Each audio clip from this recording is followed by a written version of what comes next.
Okay, in this lesson we're going to look at how to add this skin that you see that this has.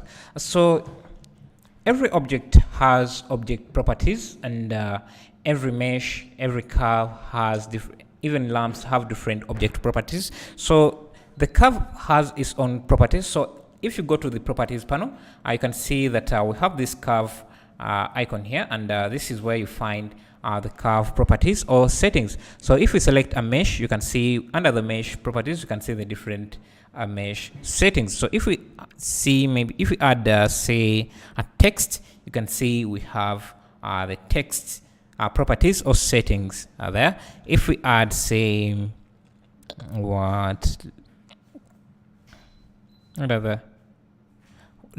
if we add a camera, you can see we also have camera settings. If we add a lamp or a light, we have light settings there. So under the curve settings, we have under geometry, we won't be looking at everything here. We're just going to look at what we're going to be using, and from there, whenever we want a setting, we can come back here, and I will be explaining what that setting does. So under geometry, we have something called bevel, and this is what you use to give it the skin or thickness that you see there. So if you increase the depth here, you can see we are giving it that thickness, but you see it's only like one-sided. That's because we need to increase the resolution first, because it doesn't have enough resolution to make it circular. So if we increase the resolution here, you can see it becomes circular, but it's not a complete it's not completely cylindrical. It's semi-cylindrical. So that is because if we go up back here in the shape settings, you can see the fill mode is set to half. You need to set that to full, so that is fully cylindrical, like you see there. And so it's like a wire or a tube. So, but now we are running into this problem where the wire is kind of intersecting, and that doesn't happen in real world. Like you see, this will just go over the other part. So we need to go to edit mode and select any of the edges, any of the control points that is leading to that intersect, and maybe move it up so that is above, not intersecting, like so.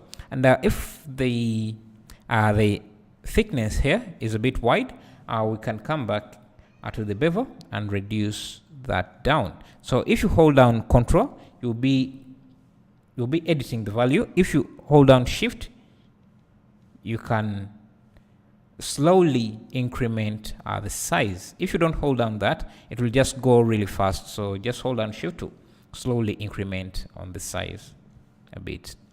So let's move this so that they are touching but not intersecting. Yeah. Also, you can see that this object here is not as rounded off like what we have in the image, and maybe even the size is not right. So let's first delete this, because I want to show you another tool that will let you extrude. Yeah, it's called extruding. So, but I think we can start off by rounding off maybe the edges. Yeah, so if we go to edit mode of this object, edit, remember the shortcut is just using tab on your keyboard. You can see we have a few different tools here, and we have extrude, like we saw in the curve. We also had extrude there. The meshes also have their version of extrusion, and if you select a point, you can extrude that point. But meshes have 3 different control points. So we have vertices, we have edges, so you can also extrude those. You see, we still have the extrude selected. You can also extrude faces. So let's first make this protrusion here. So to create this, we can extrude, but instead of moving the object, moving the extrusion, we can hit this plus to make an extrusion, and then hit S to scale down what we have extruded. Remember, S is for scale, is the shortcut for scaling, or you can just hit plus, which is the same as drag, just selecting the face and then dragging, but this will just extrude without moving the face or scaling it down. So again, let's do this again.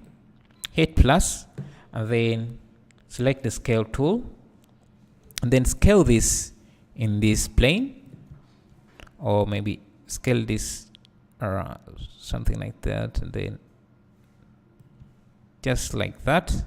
And let's again extrude this time drag to have something like that. But the problem we are running into is that these corners are not rounded off as we have them here, and I think it would be easier to round them before we make any extrusion. So I will undo that. So to make this rounded, there is another tool called bevel, and you can click on it here. Then we can bevel faces.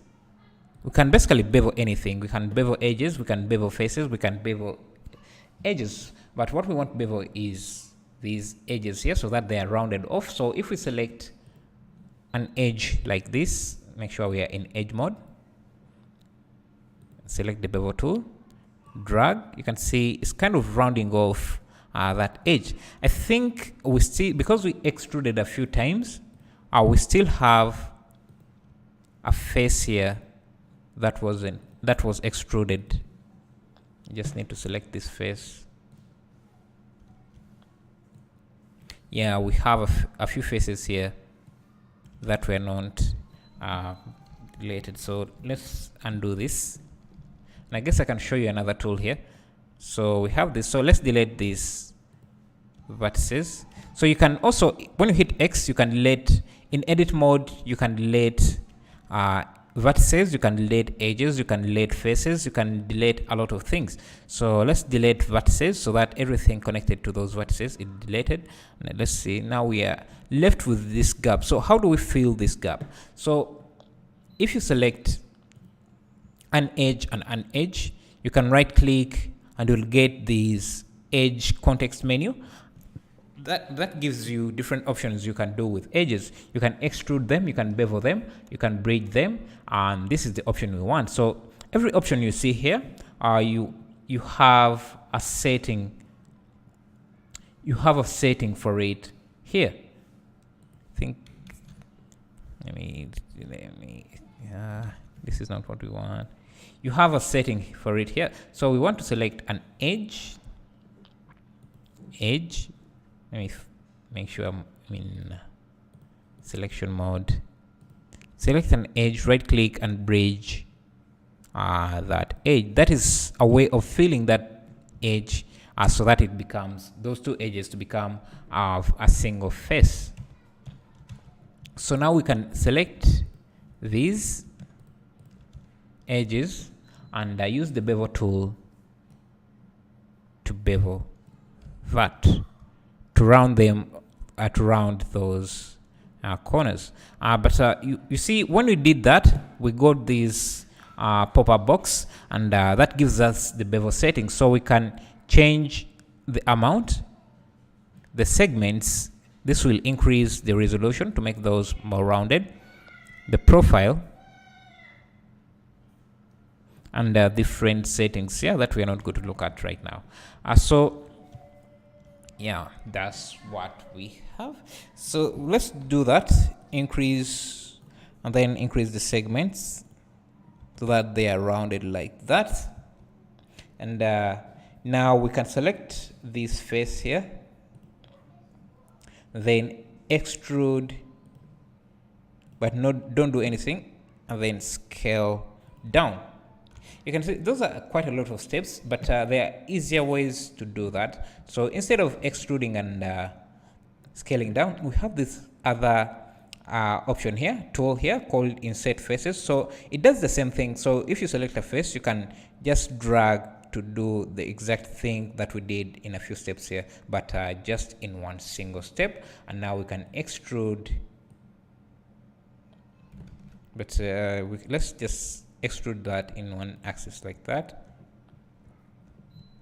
You see, this also goes back inside, so we can select the inset tool and then insert this again to have that thickness for this metallic part, and then extrude again, but instead of going outside like this, we go inside like so.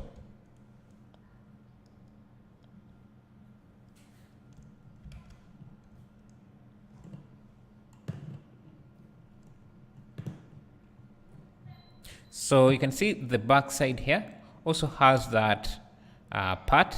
So we can come to the back side, select the face, insert. Maybe what we can do is also scale this a bit like that and that, then extrude out like that to have something like that. So you can see the simple steps, just we repeat them over and over to get we repeat them in a slightly different way to get the shape we want.